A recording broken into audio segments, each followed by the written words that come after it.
जगत के स्वामी प्रभु जगन्नाथ हमारी जय श्री कृष्णा। नमस्कार, मैं मनोज कुमार। भारत ही नहीं बल्कि विश्व की तमाम सनातनियों को प्रभु जगन्नाथ की रथ यात्रा की हार्दिक शुभकामनाएं और बहुत बहुत बधाइयां। चार धाम में प्रभु जगन्नाथ के धाम भी शामिल है। प्रभु जगन्नाथ को जानना है तो सर्वप्रथम श्री कृष्ण को जानना अत्यंत आवश्यक है। चलिए प्रभु जगन्नाथ और श्री कृष्ण के बीच के संबंध को जानते हैं। इसके लिए आपको और हमको आज से 5,000 वर्ष पूर्व चलना है। महाभारत का युग समाप्त हो चुका है। कुरुक्षेत्र कटे हुए मस्तकों और फटी हुए छाती से भरा पड़ा है। कई दिन से सौ उठाए जा रहे हैं, फिर भी आज तक एक तिल रखने का जगह भी खाली नहीं हो पाया है। 100 कौरव का चिता जल के बुझ चुका है, मगर उन चिताओं के ताप आज भी गांधारी महसूस कर पा रही है। मेरे और आपके लिए कौरव खलनायक होंगे, मगर गांधारी के लिए तो पुत्र ही थे। सबने माना मरने वाला दहशतगर्द और कातिल था, मां ने फिर भी कब्र पे उसका राज दुलारा लिखा था। आंखों पे बधी हुई पट्टी से रह रह के आंसू रिस रहे थे, लेकिन कुछ दिन बाद आज हिचकियां कुछ कम हुई है। गांधारी के गुरुदे हुए गले से आवाज वापस आया तो गांधारी को याद आया उन्हें कुछ कहना है श्री कृष्ण से। श्री कृष्ण को संदेश भेजा गया। दूत ने जैसे ही संदेश लेके द्वारका नगरी पहुंचे और श्री कृष्ण को महारानी गांधारी का संदेश सुनाया तो वासुदेव श्री कृष्ण ने पल भर का देरी ना करते हुए अपने रथ पर सवारी होकर आ गए हस्तिनापुर और गांधारी के कस्बे में पहुंचकर गांधारी को प्रणाम किया और प्रतीक्षा करने लगे कि गांधारी श्री कृष्ण को बुलाने का प्रयोजन बताए, कुछ कहें। जो सर्वज्ञानी है, जो सब कुछ जानते हैं, उस सुदर्शन चक्रधारी श्री कृष्ण क्या गांधारी का प्रयोजन ना जाने, ये मानना असंभव है। बड़ी देर तक दोनों के बीच मौन के बर्फ जमे रहे। फिर अचानक से गांधारी के शब्दों का एक बर्फ का टुकड़ा पिघल गया और कहा, मैं 100 पुत्र जन्म दिया था, लेकिन जब मैं धरती से जाऊंगा मेरे चिता को आग लगाने वाला भी कोई नहीं होगा। मैं वह अभागन मां हूं जिसने एक बार नहीं, 2 बार नहीं, बल्कि पूरे 100 बार अपने कोख के फूल को अग्नि के चिता में स्वाहा होते हुए देखा हूं। मैं 100 पुत्र के मां होकर भी निसंतान मरूंगा और इस सब के कारण सिर्फ तुम हो के सब, सिर्फ तुम चाहते तो महाभारत नहीं होता। तुम चाहते तो मैं आज भी 100 पुत्र की मां बनी हुई रहती और तुम चाहते तो मेरे कोख के बगीचे का फूल आज भी खिला रहता। तुम चाहते तो मैं इस मृत्यु तुल्य वेदना से बच गया होता, मगर तुम चाहा ही नहीं के सब, तुम चाहा ही नहीं। तुम्हारे आंखों के सामने मेरे एक एक करके 100 पुत्र रणचंडी के गोद में समा गया और तुम देखते ही रहे जैसे मैंने भी तुम्हें पुत्र तुल्य माना था केशव। इतिहास साक्ष्य है कि माता कभी श्राप नहीं देती। यदि श्राप दे दिया तो महादेव भी उसे झुठला नहीं सकता। मैं हस्तिनापुर के पूर्व महारानी धृतराष्ट्र की धर्मपत्नी वृद्ध दुर्योधन की मां तुम्हें श्राप देता हूं। जिस तरह तुम्हारे आंखों के सामने मेरे कोख के सारे फूल अग्नि में स्वाहा हो गए, उसी तरह तुम्हारे आंखों के सामने भी तुम्हारा यदुकुल वंश समाप्त हो जाएगा और तुम स्वयं अकाल मृत्यु के प्राप्त करोगे। श्री कृष्ण चाहते तो झुठला सकते थे।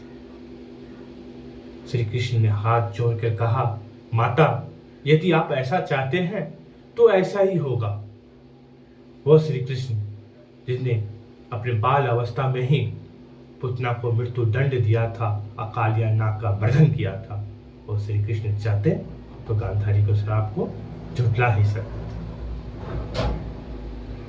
वो श्री कृष्ण जिन्होंने अनगिनत राक्षसों का संहार किया था, क्या वो साधारण शिकारी के हाथे उनका मृत्यु होता? ये मानना असंभव है।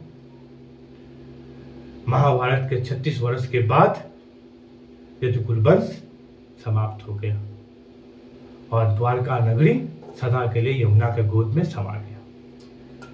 शिकारी के हाथों मृत्यु होने के बाद श्री कृष्ण के शरीर को उनके परम भक्त और उनके परम मित्र भी कह सकते हैं, अर्जुन ने उनका अंतिम संस्कार किया था। उनके शरीर की हर भाग जल गया था, मगर उनका हृदय जला नहीं था। तब श्री कृष्ण ने उनके हृदय को एक कपड़े के पुतली में बांधकर एक लकड़ी के बड़े से खंभा की सहायता से यमुना के नदी में प्रवाहित कर दिया।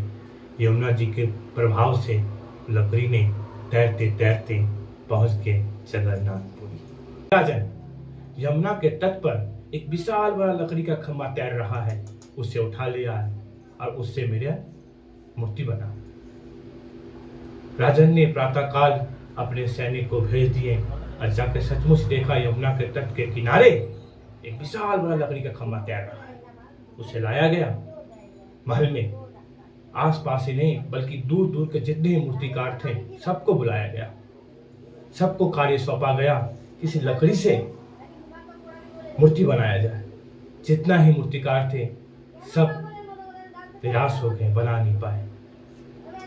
राजन बड़े चिंतन में थे। एक दिन दोबारा स्वप्न में फिर श्री हरि विष्णु आए और कहें कि हे राजन, देवताओं का शिल्पीकार भगवान विश्वकर्मा को आवाहन करो, वही बना पाएंगे। अगला दिन ही विशाल यज्ञ की आह्वान हुआ और विश्वकर्मा के आह्वान आरंभ हो। कुछ दिन के बाद एक बूढ़े शिल्पीकार पहुंचे राज दरबार में, कहा हे राजन, मैं इस लकड़ी के खंभे से मूर्ति का रूप दे सकता हूं। राजन ने कहा यदि आप ऐसा होता तो मैं आपका मुंह मांगा इनाम दूंगा। बूढ़े शिल्पी ने राजन से एक शर्त रख दी, कहा मैं 21 दिन के अंदर एक बंद कमरे में मूर्ति बनाऊंगा। यदि मेरी मूर्ति बनाने समय किसी भी तरह का बाधा उत्पन्न हो तो मैं उसी वक्त इसी लकड़ी को उस अवस्था में छोड़ के ही चले जाऊंगा। राजन ने उस शिल्पीकार का शर्त को स्वीकार किया और एक बंद घर में 21 दिन के लिए उसे रख दिया गया। दरवाजे के बाहर छेनी हथौड़ी की आवाज आ रहे हैं, छम छम आवाज चल रहा है। श्री हरि विष्णु ने विश्वकर्मा से कहा था, हे विश्वकर्मा, आपने जब मूर्ति का रूप देना तो श्री कृष्ण के उस वाणी को याद रखते हुए कहना। कभी आप और हम सोचे हैं कि हर भगवान का पूजा होता है तो श्री हरि विष्णु का रूप ही है, श्री कृष्ण का रूप ही जगन्नाथ है, तो जगन्नाथ ही का पूजा हो। भाई बलराम और बहन सुभद्रा का भी पूजा होता है साथ में।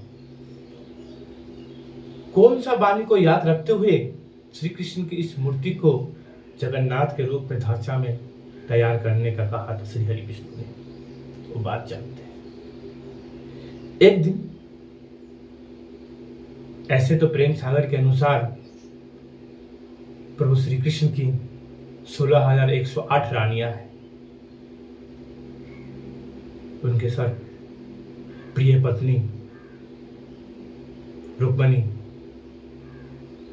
को बड़ी लालसा था कि राधा रानी के बारे में जानने का। तो भाई बलराम के पास पहुंचे और पूछे, राधा रानी कौन है? राधा रानी के साथ भगवान कृष्ण की क्या संबंध है? तो भाई बलराम तो बताने से रहे, बोले कुछ बताया नहीं। तो बहन सुभद्रा के पास भी गए, बहन सुभद्रा भी बताया नहीं। तो हार थाक कर पहुंचे माता रोहिणी के पास। माता रोहिणी कौन है? माता रोहिणी है दाऊ बलराम का माँ। माता से पूछे, है माता बताए, आप तो सब जानते हैं वासुदेव के बारे में, तो बताए राधा रानी कौन है? तो माता रोहिणी बता रहे हैं कि अभी समय नहीं है, कृष्ण सो रहे हैं, अभी बता नहीं सकते उनके बारे में। तो रानियां कहने लगी अभी उचित समय है, अभी कृष्ण सो रहे हैं, अभी बताएं। तो काफी जिद के बाद माता रोहिणी श्री कृष्ण के सो रहे थे, तब राधा रानी के बारे में बताना आरंभ किया रानियों को। यूं ही राधा रानी का नाम लिया, वैसे ही श्री कृष्ण जाग उठे कि कौन मेरा राधा रानी के नाम ले रहा है। इतना प्रेम, इतना अटूट प्रेम, जिसकी मुझजवानी वर्णन किया ही नहीं जा सकता है। दौड़ते तो जैसे एक बच्चे गेंद के पीछे दौड़ते हैं, वैसे ही कृष्ण दौड़ने लगे कि आवाज किधर से आ रहा है। ऊपर बैठे थे भाई बलराम, बोले क्या हुआ, कृष्ण ऐसे पागल ऐसे क्यों दौड़ रहा है। खाना खाना करते हुए भाई बलराम नीचे आ रहे हैं, तो जाकर देख रहे हैं माता रोहिणी के कक्ष के बाहर द्वारपाल बने हुए सुभद्रा बहन खड़ी है और कह रही है तुम्हें अंदर जाने नहीं देंगे। और कृष्ण बोल रहा है मैं अंदर जाऊंगा। दोनों में काफी देर तक बहस हो रहा है। उसी समय भाई बलराम भी पहुंचे। क्या हो रहा है, तो बहन कह रहे हैं भाभीियों और माता को वचन दिए हैं कि आपको अंदर जाने ना दिया जाए। तो श्री कृष्ण हार डाल कर बोले ठीक है, तो मैं द्वार के बाहर ही खड़े होकर मैं सुनूंगा। तो भाई बलराम भी बोले हम भी सुनेंगे। तो भाई बलराम, बहन सुभद्रा और मधुसूदन श्री कृष्ण तीनों द्वार के बाहर खड़े होकर सुन रहे हैं। माता रोहिणी रानियों को राधा रानी के विशेषताएं, उनके गुण का वर्णन कर रहे हैं। राधा रानी का वर्णन सुनकर श्री कृष्ण अत्यंत खुश हुए, प्रसन्न हुए, होठों में मुस्कान आ गए। यूं हंसे, होठ जैसे फैला ऐसे कि फैला रह गया। सुनते सुनते दोनों कान पिघलने लगे, नाक पिघलने लगे, आँख पिघलने लगे, हाथ पांव पूरा पिघलने लगे। बहन सुभद्रा का भी वही हाल और भाई बलराम का वही हाल। इस अवस्था को देख के श्री कृष्ण ने कहा कलयुग में मेरे इसी रूप को जगन्नाथ के रूप में पूजा किया जाएगा।